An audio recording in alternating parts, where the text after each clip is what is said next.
All right, so we're going to go do something very different now. We're going to have a pretty, I think, wide-ranging fireside chat on decentralized finance and what it means vis-a-vis impact and maybe beyond, but particularly for financial inclusion. So the two people who will speak about it know a lot. I've certainly learned a lot from them. So please welcome to the stage Benedetto Biondi, the CEO and founder of Folks Finance, and Eric Ragg, the head of business development at Algorand. Gentlemen, welcome. No? Not working? Mine, yes. Check, check. Okay, good. Great. Well, thanks very much, everybody. I think this is going to be a fun one, hopefully. For me personally, it's great to be back in India. The last time I was here was 15 years ago, so it's been a while, and a lot has changed. For me, it's the last time, so... India is now the largest country in the world by population. Since I was here last, it launched a rocket that landed on the moon. Maybe next time the rover will come back as well, but there's something to save for the future. And my 500 rupee notes don't work anymore, so that's the other thing that's happened since. But I think it's great to be here with Benedetto for this fireside chat, especially after we saw the amazing builders and energy and things that are happening here in India and on Algorand. And Benedetto is one of the really one of the leaders of the principal protocols on Algorand Folks Finance, and I can thank you, Benedetto, for all you've done for the ecosystem. He's constantly, I think I've probably seen you in 4 or 5 different countries already this year. He's constantly traveling, he's constantly building. Folks Finance, for those who don't know it, is the biggest DeFi platform on Algorand. There's around about $100 million of assets that are on his platform, which works out to, if my math is correct, I think 830 crore rupees, if I've got that right. Hopefully so. If not, please correct me. I cannot correct you. Yeah, so we'll maybe start off, and I think we'll cover a variety of different topics, and maybe we can start, Benedetto, especially given the fact that there's so many young builders and entrepreneurs in the room and here at the conference, just by describing a little bit about yourself, where you came from, your journey to Algorand, and perhaps we can start there. Sounds very good to me. First of all, I want to thank the Algorand Foundation for having me here. It is a pleasure always to be alongside with the team and be partnering together to bring the Algorand voice around the world. So, my name is Benedetto Biondi. I am Italian. I'm 28 years old. I'm actually from south of Italy, which is the closest region to Sicily, which is more famous. It's called Calabria. And I moved to Milan when I was 19 to study in university. I've been studying in Politecnico di Milano. It is the most acknowledged engineering school of Italy, and probably also the toughest. Then I've been moving to Cardiff in the UK. I've done a master in management and innovation engineering. So I switched from being South Italian, close to the roots, then let's say a citizen of the world. That's how I like to describe myself. And in the master, I started to get in touch with blockchain because there was a course that was innovative IT technologies for industries, and there was IoT, big data, and blockchain. So blockchain really fascinated me. And then I came back to Milan, and I started to work for Blockchain Italia. And then all the history of Blockchain Italia and Folks Finance started. More as a human, I will say some of my passions. I think as a good South Italian, I love food, I love to cook. So I like to prepare at home dishes, Italian mostly. And my biggest passion is spearfishing, which unfortunately in Milan I had to drop it. So, but in the summer when I back to home, I can do that. So do you have any aspirations to spearfish in India one day? Maybe in the ocean, why not? I've seen some video, like in Goa, there is a beautiful reef, so why not? I would like to. Good. And when you finished university, You went to Blockchain Italia, Yes.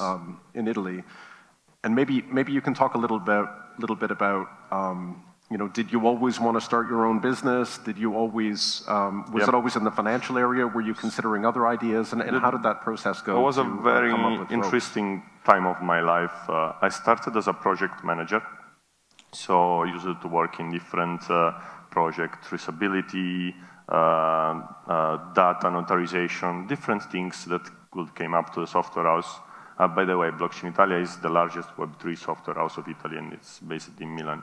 And in early 2020, Blockchain Italia became partner of Algorand, and we trained our developer towards building on Algorand. So we was doing work together with Algorand Inc., and we switched some of our own product to be on Algorand. So it was on Ethereum. Ethereum at that time was very expensive, couldn't be used for standard use case where you need to notarize many documents, for example. Right. So we switched to Algorand.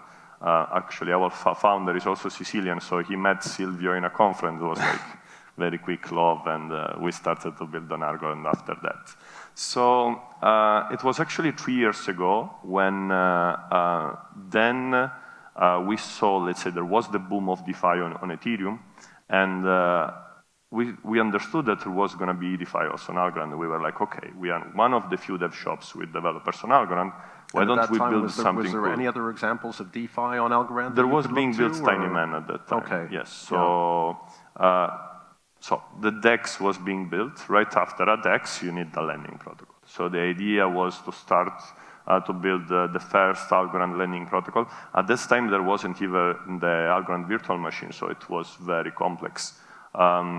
Most of the people wouldn't even believe that we were able to build something like that.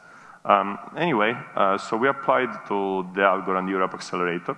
That's where we met Borderless, and Borderless Capital was very helpful to us, pushing towards the building, and it was from that time my career switched from being a project manager towards founder and CEO, entrepreneur. So, and I actually really liked that. It was very challenging, very beautiful, the fundraise part, and it kind of was inside me. I just needed, let's say, to open this part, so I started all from that. So it was a personal development journey as well as yes, correct, building. correct. And is there any particular advice you'd have for young founders and builders who are here today who would yes. like to one day start their own business and project? I also listen to this and beautiful ideas. I think the most important part is to never stop. You know, you need always to look for opportunities, whether it's an accelerator, whether it's an hackathon, whether it's even if it's just an idea, try to develop it further. And then once you find the right way to go, then pursue this way. Maybe, let's say, adjust the direction through the road, but it's important to never stop. To stop is lost. Like, you need always to keep going forward, especially as founders. I mean, I remember the early days of Folks. I used to do from marketing to economics, everything. Like, just developers. I'm not a developer myself, so, but I was keeping an eye every day to the development to make sure that was happening correctly. But at the very beginning, being a startup, it means basically it's like a baby. So when a baby it's a baby, you need to take care of it 24/7, right? It's a full-time job, and you need to do many things that previously you weren't able to do. So it is a huge work, but it is also very satisfactory. So when it's like when you see your baby growing, having a success in his life, you know, it's the same for the company, right? For me, seeing folks growing from that stage has been really a huge satisfaction. Wow, that's amazing to hear. And how do you balance? Because I think when you have a good idea, and maybe if there's good people around you, you need to be tenacious. You need to push. How do you balance that with not continuing to push a bad idea, right? Because sometimes I think with founders, it's also important, maybe if it's not working, to recognize that and pivot or do something different as well. And how do you balance those two things? Yeah, so as I said, once you find the way, it's not means that you can go always straight. You will go out of your railway sometime and you need to adjust the direction. And that's where you can see the strength of also of a startup, of a founder. I believe that generally the team and the startup reflects mostly the executive teams, right? So I tend, for example, to take most of the responsibility, especially when the things goes bad. When things goes good, I always say, this is my team. Like when things goes bad, it's also my mistake, of course. But at the end of the day, I think it is very important to be selecting right opportunities and options. So for example, like Folks, at the very beginning when we launched, it was more frictioned in terms of usability than how it is now. So I remember there was all this friction that you should manage the deposit assets, and then it was more complex in terms of user experience. So as soon as we heard the community feedback on that, we pivoted to build it differently, and in 6 months we had a totally different product. So also for us, like I think one of the secret sauce that we had, it was right after the fundraise, we launched a domain net in April 2022. It was 1 week before the Terra Luna crash. So we raised $3 million, and after the launch, all the market started to go down. So for us, the idea also with suggestion of investor was that let's use these funds in order to build the best product we can, so that by the next bull cycle, we have a product that is going to be used by many users. And that was our strategy, and it effectively paid very well. So we had the first lending product, and then we started to add the feature on top of it. So as for example, now Folks is, I would say, one of the most complete DeFi app in the entire DeFi. We have lending, borrowing, and our loans are the most advanced in the entire DeFi. Liquid staking, we have swaps, leverage trading. So you can do basically most of the things that you do on a centralized exchange, you can do on Folks Finance right now. So, that was our way to stay in the right line. And now, of course, we have $100 million in the TVL and more than 7,000 monthly users. Wow. And maybe if you could just spend a little bit of time talking about DeFi, how you see that. I think we've had some conversations earlier, but what does DeFi mean to you? Where do you think it's going? And what role people talk a lot about real world assets and the evolution towards those. So maybe just a little bit of background on that as well would be great. So also for me, this is very connected to my career, right? When I started to build Folks, when we started, I really understood the power of decentralized finance, because for me it represents a new financial system that, using the smart contract and the blockchain technology, can empower the real borderless economy, the real freedom of having your own opportunity of choosing where to make an yield, where to deposit an asset, where I want to lend it to someone. So, and it's all transparent. And if we compare it to traditional finance, let's say when I deposit my money in the bank, I don't know what those money are doing. I don't know to who they go, right? In Folks Finance and in most of the DeFi app, this is transparent. So you can actually go on the Explorer and see where the yield's coming from, what those assets are doing, whether they are being manipulated or not. So I quickly understood what was going to be the revolution of this industry, and why it was, for me, let's say, a horse to run, right? To go on top. And this pushed me to be always more interested. And at that time, it's already passed 3 years, DeFi was very new. It was just born. And still now it's an innovative technology. There is a lot to be innovate on top of it. But I really believe that in the next years, we are going to see DeFi to always be more user-friendly, and institution getting in touch with, like starting to use the protocols and being also more compliance. Why not? Because as for now, of course, it's a bit of far west of finance. That's how it is being defined. But this far west of finance allows access to financial freedom to many people. So it's, for me, there is no way that this is not going to be the future. I see. And I guess real-world assets, we've seen examples on Algorand of people tokenizing property, for example, tokenizing agricultural goods, and turning these into a liquid asset that can be moved around, bought, sold, borrowed against, et cetera. How do you see this trend evolving going forwards? And is folks doing anything in this area that you might be able to share? Tokenization is one of the aspects that I have hope that is going to, not I have hope, I really believe that is going to change the adoption of decentralized finance.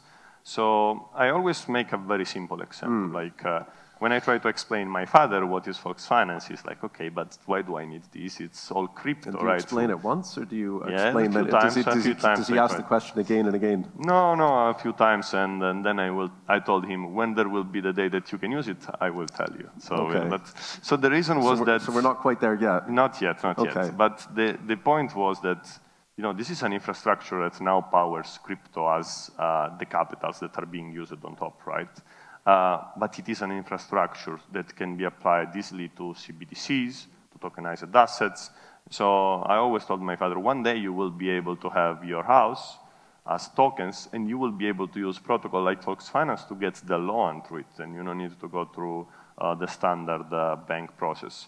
And in this way, he understood, right? It was kind of easy to get the point, and he gets to understand why it's better to do through smart contract and to automate the process, to be quick, reliable, liquidation to be instant, and so on. Yeah. But Fox Finance, we always look at also being on Algorand, which is like home for RWA.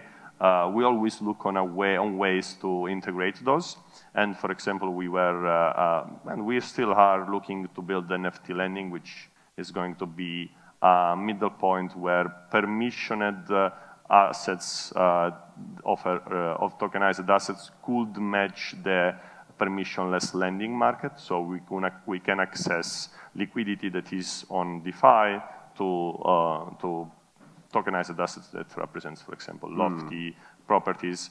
But there are already on Algorand a few assets that are liquid, so meaning that they are on the permissionless market, like gold and silver. And I'm excited to announce that next week, the 4th of December, we are going to have, for the first time in DeFi, tokenized gold and silver being able to be collateralized on Algorand, so Fox Finance. So that's the big news that we are going to have next week.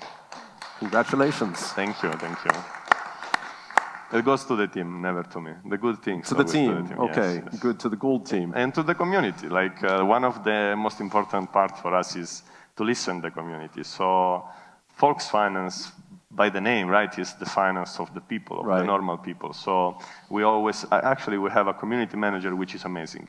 He always says, we never leave one message unanswered. We always need to answer to everybody, and everything we say, we promise we have to do. So he puts in us this direction that we always maintain at this standard, and the community recognize it a lot, acknowledge it. So they are always pushing us with feedbacks, like we will be good if you do this and this, and we listen, and folks get success from that because the folks love it. Okay, and where's the gold held? The gold held, I guess, is in Australia. Australia, yes. okay. Yeah, this time. So maybe I won't do a poll now, but people can let us know afterwards if a gold token from Fox Finance would be an acceptable gift at an Indian wedding. I don't know if it's legal. Maybe yes. The token, yeah, or the shiny stuff. Yeah. Great. Well, that's super news. And in terms of so. The evolution going forward of folks, I guess there's gold and silver. Yes, that's happening. That's coming up in the next week, right? That's great. Potentially the NFT lending. Yes. Lending. Yeah. And then are there other strategic priorities or things that you're thinking about as well? It's been a while that folks have been concentrating on a way of bringing the great product that we built on Algorand, because honestly, there are very few protocols that can be compared to Folks Finance in the entire DeFi industry, to a broader audience, of course. And the way we built Folks is that we have multiple services that are centered in the lending protocol, because our main innovation is the lending. So how many services are there in total, so it depends how we count it, but for example, there is the liquid governance, and composing it with the lending, we built the leveraged governance. Some people can use flash loans in the lending to borrow algo and commit more in their governance that they have. And actually, it is very loved by the community. So we try to make very simple, complex things for our users. So it's one click and you don't even need to know that you are borrowing assets from the lending market. And for example, the Ultra Swap, that's another feature that allows you to, again, use fresh loan and the swaps that it's in liquidity available in the lending market in order to go on edge on your initial capital, so you can go short and long on your assets. We have maybe if there's people who are unfamiliar too, is it worth explaining what some of these terms mean, like a flash loan? Flash loan, yes, and, of course. I guess an AMM as well would be. So a flash loan is something that has been brought by the DeFi industry for the first time.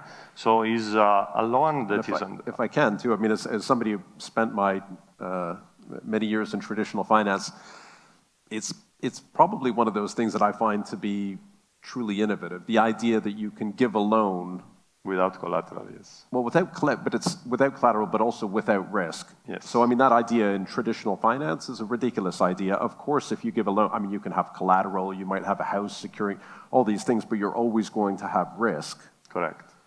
So but here there's an ability, I guess, to give a loan without taking risk, and if there is risk, then the loan doesn't execute in the first. It's a very interesting let's concept. explain how it works. So basically, a flash loan is the Folks lending protocol allows you to borrow liquidity in one group transaction. So the first transaction is borrowing liquidity. The last transaction is repaying this liquidity. So they're repaying this loan. Within the same block. Yes, within the same block. So there is no risk that the liquidity is lost. So the only thing that the borrower has to do is to repay the fees, of course, on top of it. But someone will think, why would I ever need to use that?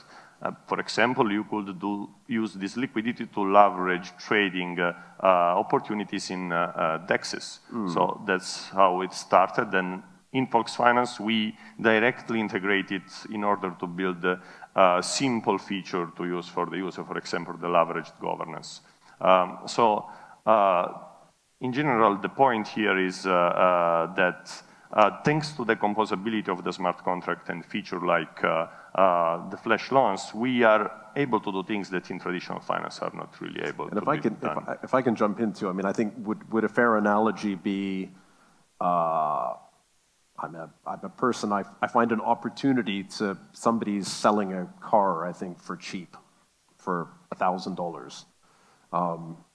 And I'm sure that I can sell the car elsewhere for $2,000. The only problem is I don't have $1,000. Yes, but I spot the business opportunity. And so I guess in the example, if we were to put that into a real life terms, it would mean that you would have this pool of people who are standing by with their money and they say, well, look, if you can, I'll give you $1,000 and the car gets bought and it gets sold and you get the money back and you repay the borrower and you keep the profit for yourself. And that all happens in one block. So either the whole thing happens or none of it happens. That's correct. That's kind of what we're talking about, yes, right? Perfect. It's an easy way to understand it. Yeah, so let's get back to the idea. So we were able to build, by using the composability of the lending, an entire DeFi hub that wants to be same offering and user experience of a centralized exchange. That's where the millions of users are on crypto. But using trustless DeFi tools. So our idea is now to evolve this in a cross-chain narrative. So for us, we always push forwards having the best user experience as possible. And we never liked the idea of a multi-chain protocol where they fork their protocol from a chain to another and they have twins. So for us, the way to do it is that you must have one protocol that allows users to connect from multiple networks, different wallets, and operates without even need to know where you are connecting, without need to know which gas fees you are paying, and with removing all the bridging friction. So the future of Volksfinance is really to be the true innovator in this cross-chain space, which wants to build DeFi apps, which are very simple to use, removing all the friction that I mentioned. So, and of course also there are other advantages, but that's the idea of where we want to go. So we will start again from the lending, which is our main innovation. And meanwhile, then we will plug all the pieces like the cross-chain swaps, cross-chain liquid staking, and so on. So to build again the DeFi hub, but in a cross-chain narrative. Interesting. And maybe another topic that's worth touching on, for people who might not be so familiar, but how is it possible in DeFi lands that you have sort of pools of liquidity, or you want to change from one asset into another, but there's not actually a trader there that you're dealing with. There's nobody, That's AMMs. That's the AMMs. So maybe you can explain those as well. So AMM stands for automated market maker. So it is, so let's go through the history a little bit. So the first DEX that was launched on DeFi was an order book. But at the very beginning, there was not enough demand and offer for orders, right? Okay, so it wouldn't work. Okay, so it was like we know that eBay, in traditional finance, yes, but in traditional finance, when we have an order book of stocks, there is the market maker who provides liquidity and makes the bid and the offer, right? So in DeFi, at the very beginning, this wasn't possible. So Uniswap arrived with the idea of having the liquidity pools. So the liquidity pools allows liquidity providers, that are every DeFi users could do it, it's permissionless, to provide a pair of assets in the same value, dollar value. So let's say I can provide $100 in USDC, $100 of Algo, and someone else is going to use this liquidity to trade on top of it.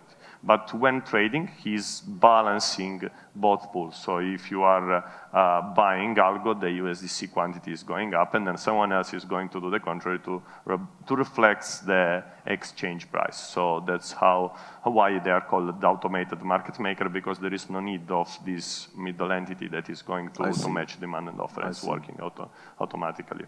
Great, great. So I guess we've just got a couple minutes left, and I think we'll be around for the rest of the conference, and I'm sure you'd be happy for people to approach you with further questions and so on as well. Just to wrap up, what have your, if I can ask, what have your impressions been of India so far, and meeting some of the builders here? And I know you had the opportunity to travel a little in the country before as well. Yeah, I was actually very lucky because like the first day we arrived, we ended up in an Indian wedding. That was an amazing experience, and a lot of culture. I love to do like real cultural things, and for me also food is very special. And so I always think that food reflects the culture of a country, and in India the food culture is very variegated, so I really like to enjoy to taste. And actually I was shocked how many vegetarian dishes there are, and it's so tasty. It's like we don't have such a variety in Italy, for example.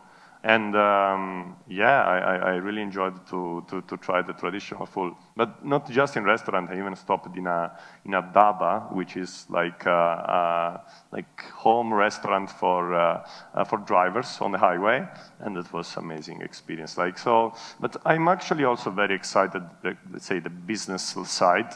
I've seen very professional young founders. Amazing, like there is a culture of work and entrepreneurship here that is astonishing. Like I really believe that those young minds in the future will be very famous. Super, yes, super. Yes. Well, thank you so much, Benedetto. And as we wrap up, that's been great. Thank you.